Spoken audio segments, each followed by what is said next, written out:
లోక కళ్యాణార్థం ప్రజలందరూ సుభిక్షంగా ఉండాలని ప్రతి సంవత్సరం ఏకాదశి రుద్రాభిషేక మహోత్సవం నిర్వహిస్తున్నట్లు ఒంగోలు అచలానంద ఆశ్రమ నిర్వాహకులు పరిపూర్ణ సిద్ధానంద స్వామి తెలియజేశారు. ఒంగోలు మంగమూరు రోడ్లోని శ్రీ అచలానంద ఆశ్రమంలో సోదనకుంట కోటేశ్వరరావు అలియాస్ బుజ్జి, పద్మజ దంపతుల సహకారంతో ఏకాదశి రుద్రాభిషేక మహోత్సవం వైభవంగా నిర్వహించారు. సోదనగుంట కోటేశ్వరరావు, పద్మజ దంపతుల చేతుల మీదుగా మహాశివలింగానికి ఏకాదశి రుద్రాభిషేకం ప్రత్యేక పూజలు నిర్వహించారు.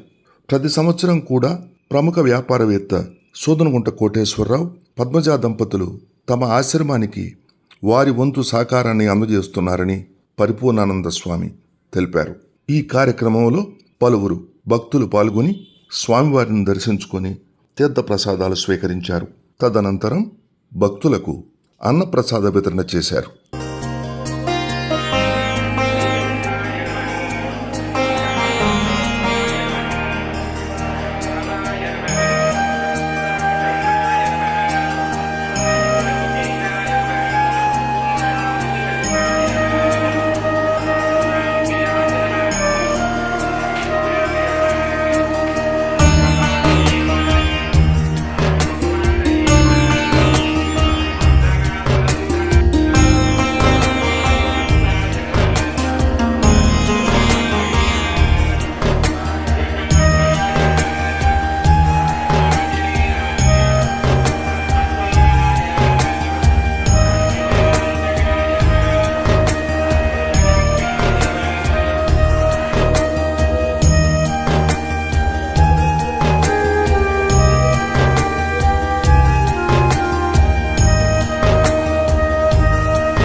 ప్రశాంతి.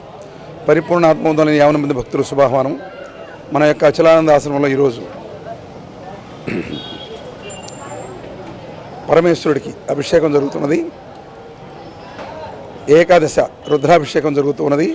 ఈ అభిషేకం మాన్యులు శ్రీమాన్ సోదనకొండ కోటేశ్వర గారు, పద్మజ గారి దంపతులు ఈ కార్యక్రమం జరిపిస్తూ ఉన్నారు. వారే స్వయంగా అర్చన కూర్చొని పౌరోహితం ద్వారా ఈ యొక్క ఏకాదశ రుద్రాభిషేకం జరుగుతున్నది. ఈ ఏకాదశ రుద్రాభిషేకం చూసిన వారికి, విన్నవారికి, కన్నవారికి అందరికీ కూడా మోక్షం లభిస్తుందని శాస్త్రం చెప్తున్నది. చేయించే వాళ్ళకి ఇంకా అత్యధికమైనటువంటి ఫలితం వస్తుంది. కాబట్టి ఈ రుద్రాభిషేకం మన ఆశ్రమంలో ప్రతి సంవత్సరం వారి ద్వారానే జరుగుతున్నది. శ్రీమాన్ కోటేశ్వర గారి ద్వారానే జరుగుతున్నది. కాబట్టి రుద్రాభిషేకం ఇప్పుడు అభిషేకం ఏకాదశి రుద్రాభిషేకం అయిపోయింది. ఇప్పుడు తర్వాత అష్టోత్తర శతనామ పూజ జరుగుతున్నది. పూజ తర్వాత మహాహారతి జరుగుతున్నది. హారతి తర్వాత భక్తులందరికీ భోజన ప్రసాదం ఉన్నది. కనుక భక్తులంతా విచ్చేసి కార్యక్రమంలో పాల్గొని తెలుస్తాం. తర్వాత ఏకాదశ రుద్రాభిషేకం అంటే శివుడికి 7 రుద్రాలతో అభిషేకం చేయడం, 11 రుద్రాలతో. శివుడు అభిషేక ప్రియుడు. శివలింగం పైన ప్రతి శివాలయంలో ధారాపాత్ర కట్టబడి ఉంటుంది. ఆ ధారాపాత్రలో నీళ్లు పోసి ఉంటాయి. ఆ నీళ్లు ఒక్కొక్క బిందువు శివుడి మీద పడుతూ ఉంటే ఆయన ఆనందిస్తూ ఉంటాడు. కనుక శివాలయం ఎక్కడైనా పాడుపడితే, శివాలయంలో ధారాపాత్ర లేకపోతే, శివుడి మీద కనుక ఆ ధార వర్షించకపోతే ఆ గ్రామానికి, ఆ పరిసర ప్రాంతాలకి క్షామం వస్తుంది, కరువు వస్తుంది, ఈతి బాధలు వస్తాయి, వ్యాధులు బాధలు వస్తాయి, జరుగుతాయి. కాబట్టి ఏ గ్రామంలో శివాలయం ఉన్నా, ఏ పట్టణంలో శివాలయం ఉన్నా శివుడు తప్పనిసరిగా అభిషేకం జరగాలి. ధారాపాత్ర ఉంటే చాలు. రోజు అష్టోత్తర శతనామం చేసినా చాలు. కాకపోతే సంవత్సరానికి ఒకసారి ఏకాదశ రుద్రాభిషేకం చేయడం మంచిది. ఒక్క బిందువు పడితే సంతోషించే శివుడు 7 రుద్రాలకి అభిషేకం జరుగుతూ ఉంటే ఎన్ని పంచామృతాలు జరుగుతూ ఉన్నాయి, అభిషేకం జరుగుతూ ఉన్నది, జలం స్రవిస్తూ ఉన్నది. శివుడు ఎంత పరవశించిపోతాడో చూడండి.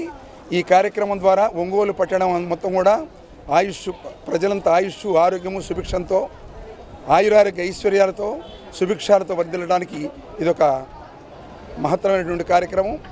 మేము ఈ కార్యక్రమం చేయడంలో ముఖ్య ఉద్దేశం సర్వే జన సుఖినో భవంతు, లోక సమస్త సుఖినో భవంతు అనే సూక్తిని అనుసరించి అందరికీ శ్రేయస్సు జరగాలి, అన్ని వర్గాలకి శ్రేయస్సు జరగాలి, అన్ని జీవులకి శ్రేయస్సు జరగాలని ఈ కార్యక్రమం మనం జరిపిస్తూ ఉన్నాం. ఈ కార్యక్రమం జరిపిస్తూ ఉన్నటువంటి శ్రీమాన్ కోటేశ్వర గారి దంపతులకి, వారి కుటుంబానికి, విశ్వవిరాట్ భగవానుడు అనేటువంటి శ్రీమద్ విరాట్ పోతులూరి వీరబ్రహ్మేంద్ర స్వామి గోవిందమాంబ యొక్క దివ్యాశీస్సులు సర్వదా సర్వత్రా సంప్రాప్తించాలని, శ్రీ పార్వతీ పరమేశ్వర దివ్యానుగ్రహం సర్వదా సర్వత్రా సంప్రాప్తించాలని, పూజ్యపాద అచలానంద గురుదేవుల వారి దివ్యానుగ్రహం, దివ్యాశీస్సులు సర్వదా సర్వత్రా సంప్రాప్తించాలని, వారికి ఆయుష్, ఆరోగ్యము, ఐశ్వర్యము, భోగము, భాగ్యము, సుఖము, సంతోషము అన్నీ సమృద్ధిగా ఇవ్వాలని ఆకాంక్షిస్తూ, అలాగే సర్వజనులు శ్రేయోదాయంగా ఉండాలని ఆకాంక్షిస్తూ ఈ కార్యక్రమం చేస్తున్నాం. సర్వే జన సుఖినో భవంతు. ఓం ప్రశాంతి.